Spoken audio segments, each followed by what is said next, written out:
आज की video lecture में हम इकोनॉमिक्स का टॉपिक बजट के बारे में पढ़ेंगे।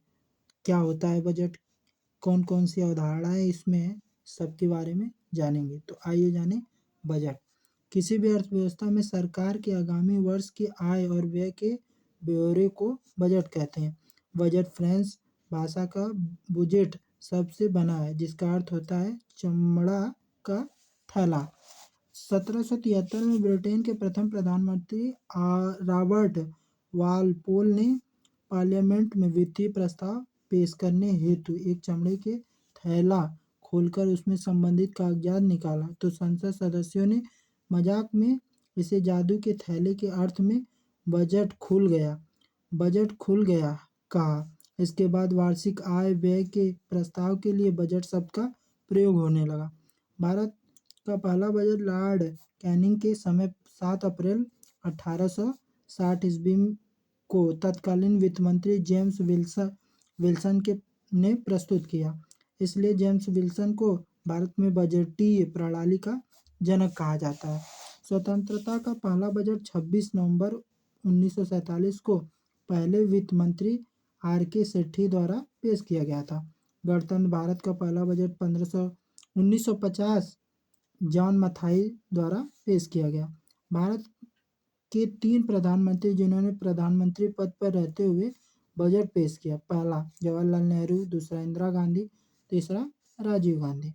भारत की पहली महिला वित्त मंत्री इंदिरा गांधी, जबकि पहली पूर्णकालिक महिला वित्त मंत्री निर्मला सीतारमण जो वर्तमान में हैं।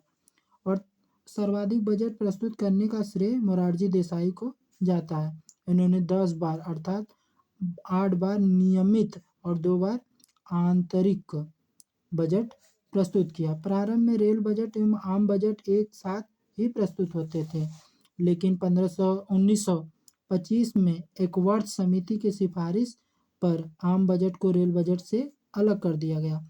2016 में पुनः रेल बजट तथा आम बजट को मिला दिया गया। भारत में बजट प्रस्तुत करने की परंपरा फरवरी महीने के अंतिम कार्य दिवस पर है। बजट को तैयार करने का काम प्राक्कलन समिति करती है। बजट का टीवी पर प्रसारण 1992 से आरंभ हुआ। बजट प्रस्तुत करने का अधिकार राष्ट्रपति को है, किंतु वित्त मंत्री से प्रस्तुत करवाते हैं। बजट प्रस्तुत करने की चर्चा संविधान में नहीं है, बल्कि इसके स्थान पर वार्षिक वित्तीय विवरण शब्द की चर्चा है। एक वर्ष के केंद्रीय बजट को वार्षिक वित्तीय विवरण अर्थात एनुअल फाइनेंशियल स्टेटमेंट्स AFS कहा जाता है। अनुच्छेद 112 में इसमें बजट के तहत वित्त मंत्री भिन्न भिन्न कार्य की योजनाओं को प्रस्तुत करते हैं। अनुच्छेद 113 में इसमें प्राक्कलन के तहत खर्च का विवरण दिया जाता है। आर्टिकल 114 विनियोग विधेयक के तहत धन निकालने का प्रस्ताव रखा जाता है। जब विनियोग विधेयक पारित जब तक नहीं होता तब तक संसद से धन नहीं निकाला जा सकता। इसी कारण संसद को राष्ट्रीय धन या कोष का रक्षक कहा जाता है। आर्टिकल 115 इसके अंतर्गत अनुदान के तहत प्राक्कलन द्वारा दिए गए पैसे घट जाने पर पैसा निकाला जाता है। अनुच्छेद 116 इसमें लेखानुदान के द्वारा एडवांस अग्रिम राशि निकाली जाती है। बजट के प्रकार। शून्य आधारित बजट, जब बजट में पिछला लेन देन को छोड़कर एकदम नए सिरे से बजट बनाया जाता है तो उसे शून्य आधारित बजट कहते हैं। भारत में शून्य आधारित बजट 1987 से 88 में राजीव गांधी द्वारा लाया गया। तब विश्व में शून्य आधारित का प्रथम प्रयोग 1977 में अमेरिका के जिमी कार्टर ने किया। शून्य आधारित बजट के जनक अमेरिका के पीटर फायर थे। भारत में शून्य आधारित बजट सर्वप्रथम आंध्र प्रदेश में अपनाया गया। जेंडर बजट, जिस बजट में स्त्री पुरुष के लिए अलग से कुछ प्रावधान हो, जेंडर बजट कहलाता है। 2001 में महिला सशक्तिकरण के बाद जेंडर बजट का अधिक बढ़ावा दिया गया। संतुलित बजट, ऐसा बजट जिसमें आय तथा व्यय बराबर हो, संतुलित बजट कहलाता है। आउटकम बजट, जब सरकार पैसा को खर्च करती है, उस धन द्वारा दिए गए कार्य का रिपोर्ट कार्ड अर्थात प्रगति को आउटकम बजट कहते हैं।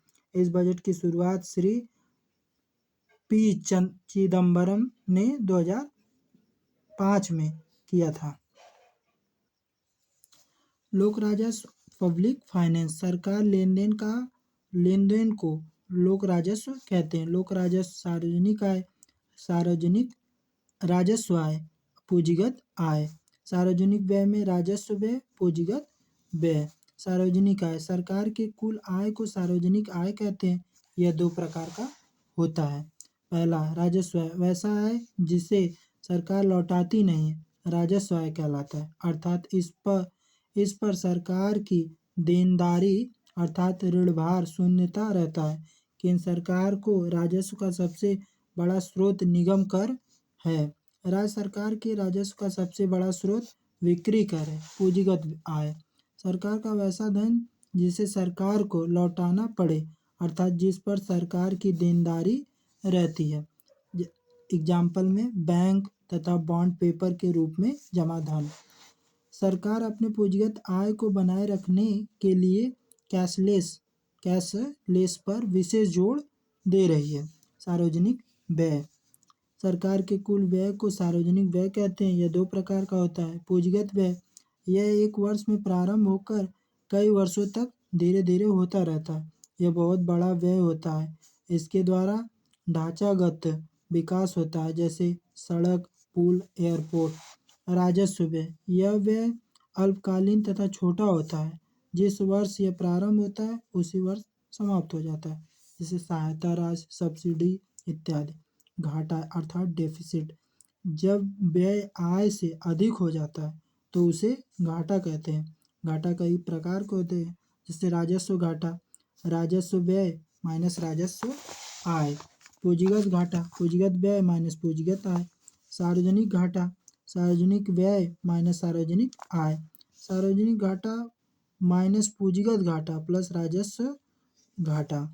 सार्वजनिक घाटा के बजट कहा जाता है। राजकोष घाटा अर्थात फिस्कल डेफिसिट जब बजट घाटा में ऋणभार को जोड़ दिया जाता है तो उसे राजकोषीय घाटा कहते हैं। राजकोषीय घाटा सबसे प्रमुख घाटा है। जिस देश का राजकोषीय घाटा जितना अधिक होगा तो उस देश की प्रगति उतनी अधिक होगी। प्राथमिक घाटा राजकोषीय घाटा में ब्याज जोड़ने पर प्राथमिक घाटा आता है।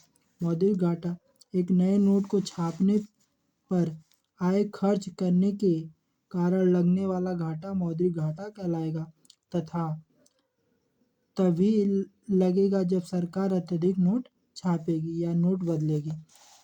योजनागत व्यय ऐसा व्यय जिसका अनुमान पहले से ही लगाया जा चुका हो, योजनागत व्यय कहलाता है। जैसे वेतन, विकासात्मक योजनाएं।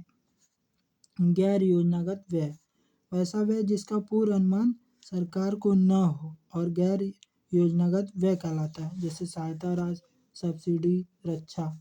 धन के स्वरूप यमोन लोगों का धन प्लस बैंक की जमा धन प्लस आरबीआई का धन। M2 यमोन प्लस डाकघर की जमा। M3 यमोन प्लस बैंक का fix deposit. M4 M3 plus डाकघर की कुल जमा।